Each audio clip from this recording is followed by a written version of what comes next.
조선 숙종 18년 강원도 삼수지역. 이곳엔 오랜 세월 동안 백성이 머물던 작은 마을이 있었습니다. 그 마을 어귀엔 작은 연못이 있었고 매년 음력 7월이 되면 그 연못엔 연꽃이 피었습니다. 그해 유독 늦게 핀 연꽃 한 송이. 그 꽃이 전한 이야기는 100년을 지나도 사라지지 않았습니다. 그날 밤 달빛은 유난히도 푸르렀습니다. 20살이 갓 지난 선비 윤세우는 책을 덮고 마당에 나와 앉아 하늘을 올려다보고 있었습니다. 달이 참 크네. 저 속에 내가 묻고 싶은 이야기를 담아도 될까? 세우는 낮에는 관청에 필사 노릇을 했지만 밤이면 시를 짓고 글을 읽으며 마음을 다스렸습니다. 그에겐 세상 누구에게도 말하지 못할 비밀이 하나 있었습니다. 바로 마을 이방의 딸, 양반과 천민의 사이에서 태어난 혼혈 신분, 이름은 연희. 그녀는 낮에는 사당에 허드렛 일을 하며 몸을 숨기고 밤이면 연못가로 나왔습니다. 세우는 우연히 시를 읊다 그녀를 만났고 그때부터 두 사람은 달빛 아래서만 존재하는 연인이 되었습니다. 세운나으리, 오늘은 왜 늦으셨습니까? 연희야, 널 보기 위해 참았다. 이 세상에서 가장 오래된 기다림이 아마 나일 거야. 그들의 만남은 조심스러웠습니다. 양반가 자제와 하층민의 딸. 조선의 법도 아래에서는 함께 숨쉬는 것조차 허락되지 않는 관계였죠. 세우는 알았습니다. 연희가 자신을 볼 때마다 눈길을 떨구는 이유를. 그리고 연희도 알았죠. 세운이 그녀를 부를 때마다 그 이름 속에 담긴 슬픔을. 우린 안 될 사이인 거 압니다. 그럼에도 보고 싶어서 오는 겁니다. 연희는 떨리는 손으로 자신의 앞치마 끝을 쥐었습니다. 세우는 말없이 손을 뻗었습니다. 그리고 그 손이 연희의 어깨에 닿았을 때 그녀는 처음으로 고개를 들었습니다. 난 연희 너 때문에 글이 안 써진다. 온통 내 생각뿐이야. 그게 기쁩니다. 연희의 얼굴 위에 달빛이 맺혔습니다. 그날 밤 연못가에선 한 남자의 시와 한 여자의 눈물이 작은 바람결에 실려 하늘로 떠올랐습니다. 하지만 세상은 두 사람의 사랑에 관대하지 않았습니다. 이방의 눈에 띄기라도 하면 연희는 곤장 30대에 동네에서 쫓겨나야 했습니다. 세우는 양반 가문에서 파문당하고 관직에서도 쫓겨나야 했습니다. 그럼에도 둘은 달빛이 비치는 날마다 그 연못가에서 서로의 이름을 불렀습니다. 그 이름이 사라지기 전에 적어도 한 번은 사랑했다고 말하고 싶었기 때문이었죠. 그날 밤도 연희는 조심스레 연못가로 나왔어요. 달빛은 흐렸고 바람은 얇은 옷깃을 넘기며 울었지요. 오늘은 조금 늦었네요. 연희는 기웃거리며 주위를 살폈어요. 그때였습니다. 멀리서 마른 기침 소리가 났고 누군가 나무 뒤에서 천천히 걸어 나왔어요. 아, 이방 어르신? 연희는 가슴이 철렁 내려앉았어요. 이방, 그녀의 아버지였어요. 하지만 그가 아버지로 불린 적은 없었어요. 그는 연희를 사당 머슴이라 부르며 자신의 딸이라는 사실을 누구에게도 말하지 않았어요. 이 밤중에 내가 어디 다니나 했더니 양반자제를 유혹하고 있었구나? 이방의 눈빛은 얼음 같았어요. 연희는 말문이 막혀 그냥 고개를 숙일 수밖에 없었어요. 그때 뒤에서 발소리가 들려왔고 세운이 달려왔어요. 이방 나으리, 제가 먼저 말씀드리겠습니다. 연희 아씨와 저는 서로 사랑하는 사이입니다. 그 말에 이방은 손에 들고 있던 지팡이를 내리쳤어요. 사랑? 그런 건 귀한 놈들만 하는 줄 알았다. 감히 내 딸을 더럽히려 했어? 그날 이후 연희는 사당에서 쫓겨나게 되었고 그 소문은 순식간에 마을로 퍼졌어요. 연희가 양반자제를 꼬셨대. 사당 머슴 주제에 겁도 없지. 밤마다 몰래 만났다더라. 연희는 다시 초가집도 아닌 산 너머 토담집에서 숨어 지내게 되었어요. 그리고 그곳에서 홀로 울었지요. 매일 밤 달빛을 등지고. 세우는 마을 어귀에 자주 편지를 숨겨두었어요. 연희가 나올 수는 없었지만 편지 한 장이면 마음은 전할 수 있었거든요. 어젯밤엔 내가 너무 보고 싶어서 그림자라도 닮은 여인에게 말을 걸었어. 그런데 아니더라고. 너 아니면 안 되더라. 오늘도 달빛은 내 얼굴을 닮았어. 연희는 그 편지를 손끝으로 천천히 쓸어내리며 아직 나를 잊지 않았구나 중얼였어요. 하지만 세운의 편지를 계속 지켜보는 눈이 있었어요. 바로 마을의 권세가였던 포교 최만석.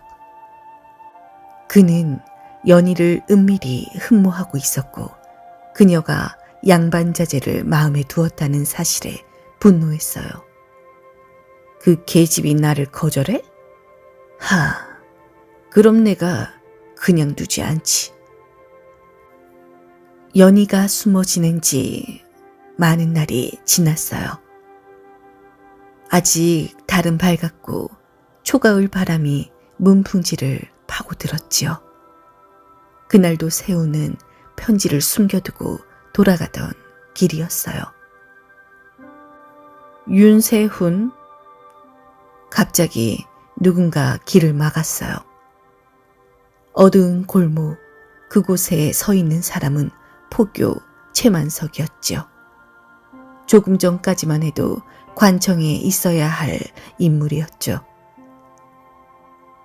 그 아이 연희? 내가 거두겠어. 뭐라고요? 아무래도 그 계집이 너 같은 자제를 홀려 이 마을을 어지럽히는 것 같아. 혼례를 올리면 조용해지겠지?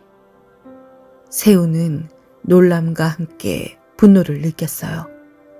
연희는 그런 사람이 아닙니다. 내가 판단할 일은 아니지. 난 관청을 움직이는 사람이야. 그 아이 살고 싶으면 내 아내가 되는 수밖에 없어. 그 말은 협박이었어요. 세우는 입술을 깨물며 돌아섰고 그날 밤 연희에게 달려갔어요. 연희야, 우리 떠나자. 어디로요? 멀리.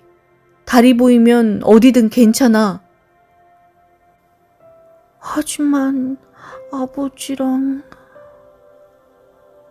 그 사람들은 우리를 인간으로 보지 않았어. 이젠 나도 너도 살아야지.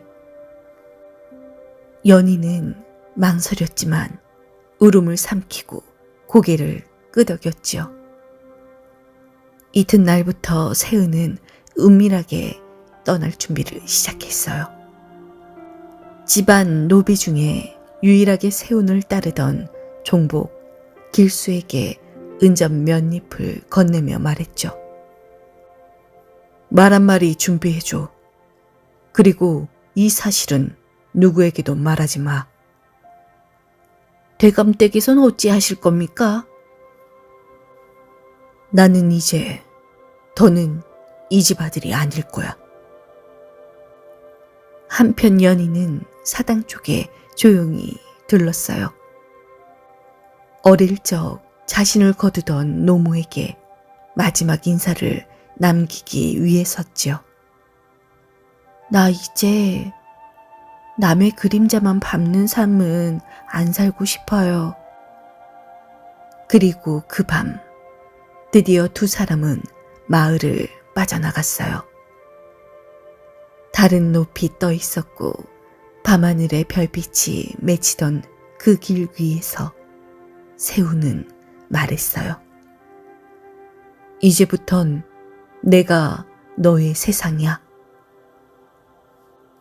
그날 밤 두 사람은 산등성이를 넘어갔어요.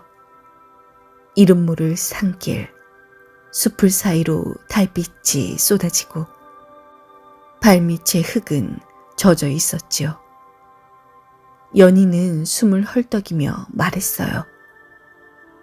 더 가야 하나요? 조금만 더 가요.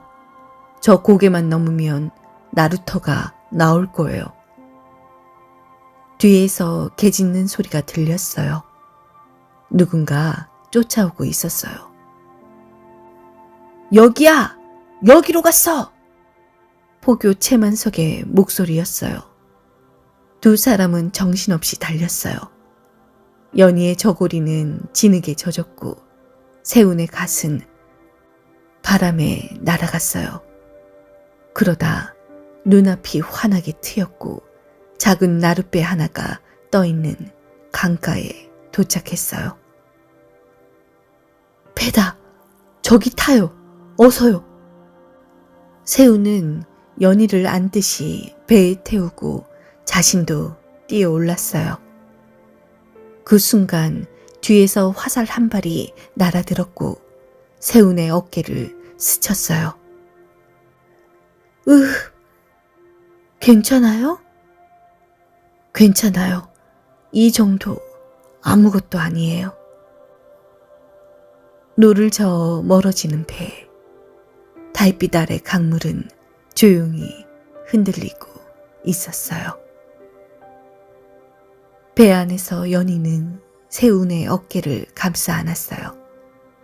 피가 배어나왔지만 그는 고통을 참으며 작게 웃었어요. 이게 우리가 함께하는 첫 여행이네요. 하필 이런 시작이라니 미안해요. 아니에요. 당신과 함께라면 이 세상 끝까지 가도 좋아요. 연희는 손수건을 꺼내 세운의 상처를 감쌌어요. 그의 손을 꼭 잡고 말했지요. 당신만 살아준다면 난 이 세상 어디서든 기다릴 수 있어요. 그 순간 달빛이 강물 위로 쏟아졌고 그들의 그림자는 강 한가운데 조용히 나란히 떠 있었어요. 배를 타고 강을 건넌 두 사람은 작은 어촌 마을로 들어섰어요. 낯선 땅, 낯선 얼굴들 사이에서 세우는 장선이라는 이름을 쓰기로 했고 연희는 수아라는 이름을 택했어요. 이제부턴 우리 이름도 마음도 새로 시작해요.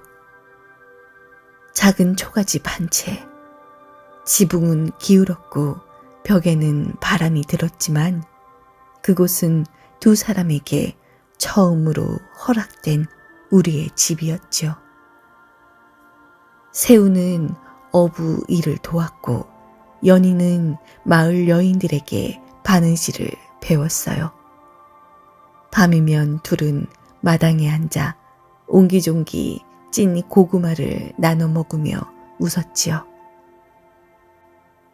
이렇게 평범한 하루가 이렇게 고마운 일이었네요. 연희는 눈을 감고 말했어요. 난 말이에요. 세훈이 연희의 손을 잡고 말했어요. 이 집에서 당신과 아이 하나쯤 낳고 늙어가고 싶어요. 그 말에 연희는 처음으로 눈물을 참지 않았어요. 그런 날이 진짜 올까요? 우리가 버티면 오겠죠. 평화는 오래가지 않았어요. 마을로 낯선 이가 하나 들어왔어요. 장사를 핑계 삼아 떠돌던 사내. 그의 이름은 도진이었어요. 하지만 그는 마을 어귀에서 세운을 보자 이상한 기색을 감추지 못했어요. 어라, 저 얼굴 어디서 봤더라? 그는 예전에 관청에 심부름을 갔던 떠돌이였고 포교 최만석과 연희 사이의 소문도 들을 대로 다 들은 자였어요. 그날 밤 그는 연희를 몰래 따라가 그녀의 이름을 들었고 다음 날 장터로 내려가 수군대기 시작했어요. 들었어? 저기 장선 씨 진짜 이름이 윤세훈이라는데. 아니 그럼 서울로 난리 났던 그 도망선비? 관비랑 사통한 자라던데요. 소문은 불처럼 번졌고 작은 마을은 서서히 두 사람을 삐딱하게 보기 시작했어요. 도지는 연희에게 직접 찾아왔어요. 그의 얼굴엔 웃음기가 없었고 말투는 건조했어요. 그동안 조용히 사셨더군요. 근데 그 평화 계속되길 바라세요? 연희는 뒤로 한 걸음 물러섰습니다. 손끝이 떨려서 바느질을 하던 천을 바닥에 떨어뜨렸죠. 뭐가 하고 싶은 말씀이세요?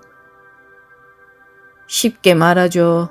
당신이 여기 떠나지 않으면 나는 당신 남편의 정체를 읍내 관아에 알릴 겁니다. 연희는 말문이 막혔어요. 하지만 도지는 고개를 갸웃하며 말했어요. 걱정 마세요. 그 대신 나랑 혼례를 올리면 아무 일 없던 것처럼 살게 해줄 테니까. 그 순간 연희는 자리에 주저앉고 말았어요. 그가 세훈이 아니라 자기 자신을 미끼로 삼았다는 생각에 눈물이 차오르기 시작했어요. 연희는 그날 밤 아무 말 없이 집에 들어왔어요. 세훈은 이상한 기운을 눈치챘지만 묻지 않았어요. 그녀가 말할 준비가 될 때까지 기다리기로 했거든요. 그저 연희의 등을 쓰다듬으며 조용히 괜찮아요. 난 곁에 있어요. 그렇게 말했어요. 하지만 도지는 멈추지 않았어요. 다음 날 마을에 거짓된 소문을 퍼뜨렸고 장선이란 자가 도망선비다. 관비나 데려다가 부인 행세를 시킨다. 더욱더 거세게 비난하기 시작했죠. 급기야 마을 촌장이 두 사람을 불러냈어요. 그 자리에서 세우는 처음으로 고개를 들고 말했어요. 제가 그 윤세운 맞습니다.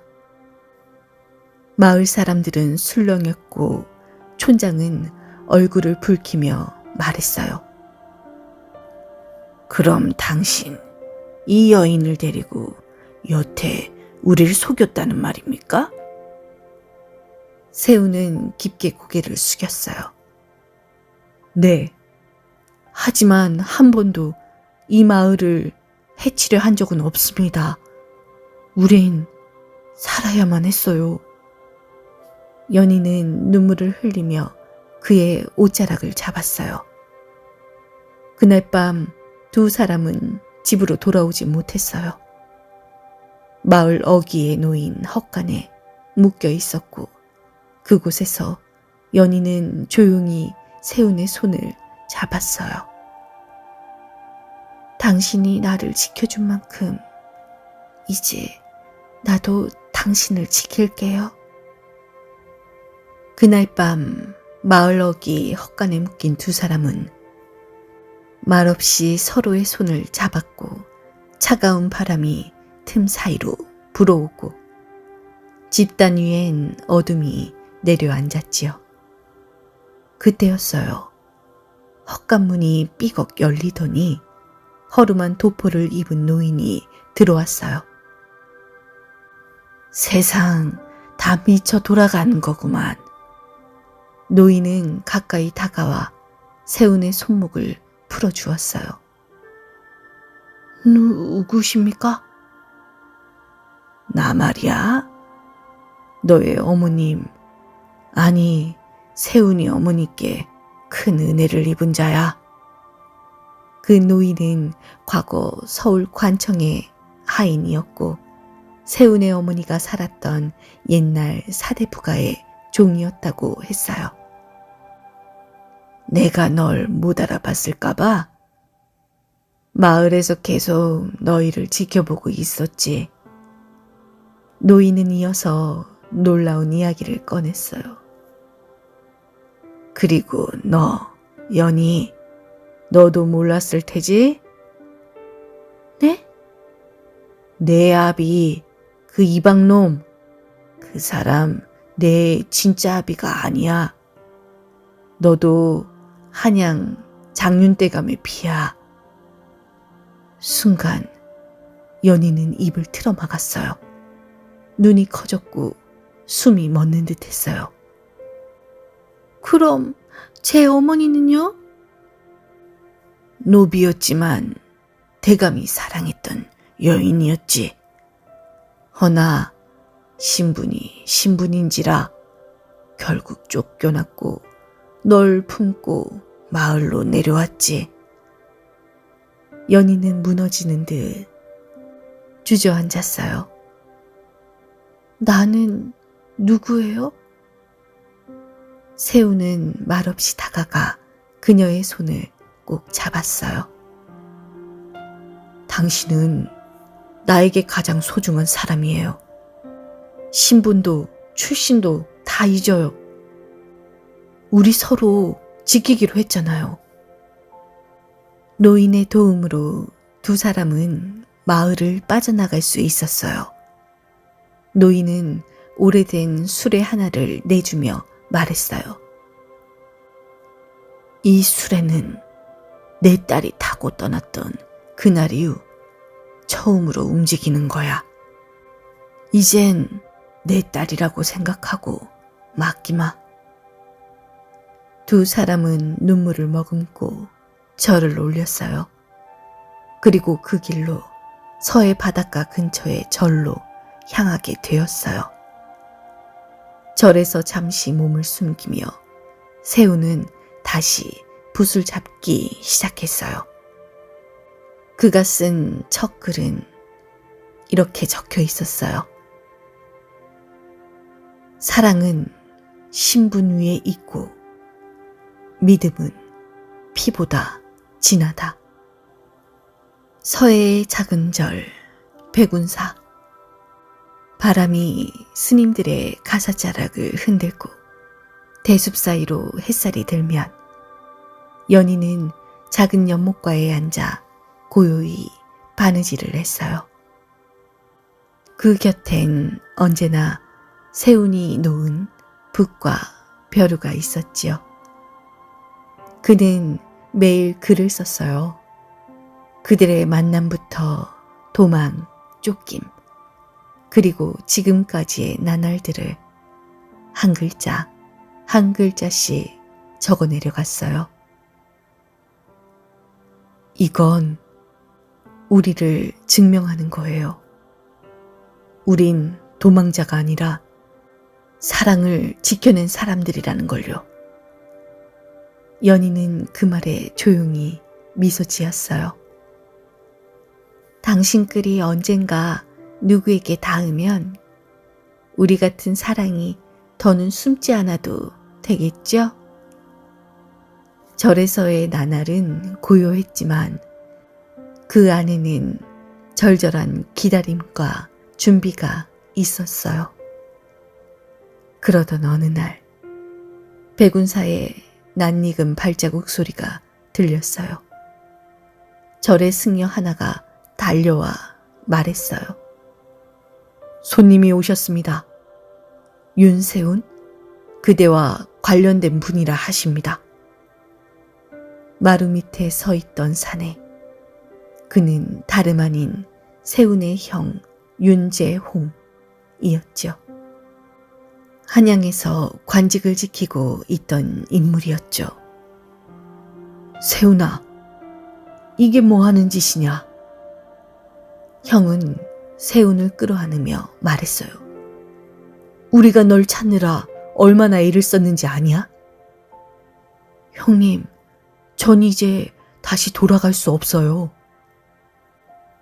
왜? 어머님도 너 보고 싶어 하신단 말이야. 아버지께서 돌아가셨어. 세우는 멈칫했어요. 고개를 떨구며 말했죠. 난 아버지께 실망을 안겨드렸어요.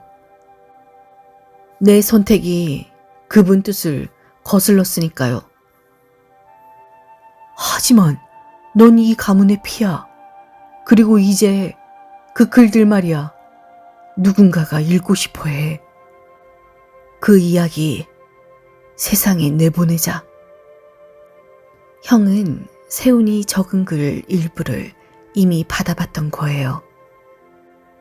백운사에서의 글은 한 양반학자의 손에 들어가 한양에서 화제를 일으키고 있었던 겁니다.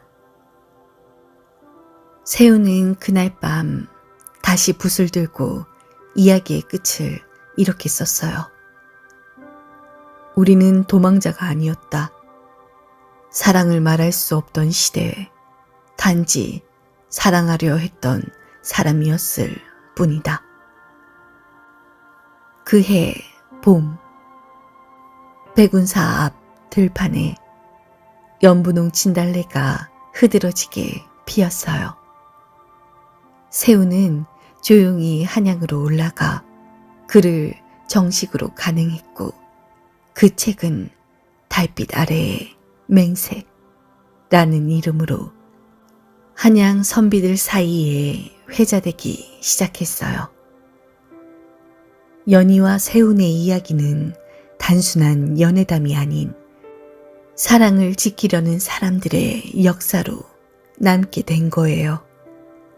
그 소식은 마침내 포교 채만석에게도 닿았고 그는 관직에서 물러난 뒤 지방으로 쓸쓸히 내려갔다고 해요. 그리고 세운의 형 재홍은 두 사람을 위해 작은 집 한 채를 마련해 주었어요. 강가에 지어진 초당. 그곳에서 두 사람은 다시 작은 화단과 마당을 가꾸며 살아가기 시작했어요. 어느 날 그 집에서 아기의 울음소리가 울렸어요. 연희가 품에 안은 아이. 세우는 조용히 그 곁에 앉아 아이의 손을 만지며 말했어요. 이 아이는 두려움이 아니라 사랑으로 자랄 거예요. 이 아이는 달빛보다 따뜻한 세상에서 살게 해요. 그리고 두 사람은 한밤중에도 아이를 안고 밖으로 나와 하늘을 올려다 보았어요. 달빛은 여전히 그 자리에 있었고 예전처럼 둘을 비추고 있었지요. 기억나요? 우리가 처음 만났을 때도 달은 이렇게 컸었죠. 그땐 달빛에 기대어 사랑을 말했지만 이젠 그 빛을 우리 아이에게도 나눠줄 수 있어요. 몇 해가 지나고 그들이 떠났던 그 마을 연못에는 다시 연꽃이 피기 시작했어요. 그해 유난히 늦게 핀 연꽃 한 송이는 사람들 사이에서 이런 전설로 남게 되었어요. 저 꽃은 사랑을 끝까지 지킨 이들의 맹세래요. 누구도 이름을 몰랐지만 밤이 되면 그 연못가에서 은은하게 들려오는 이야기가 있었다고 합니다. 달빛 아래 맺은 사랑은 세상이 알아보지 못해도 서로의 마음속에서 끝내 봄이 되었더라. 오늘도 사랑을 기억한 우리, 아무도 몰래 서로를 지켜준 두 사람의 이야기처럼 당신의 마음에도 따뜻한 달빛 하나 내려앉기를 바랍니다.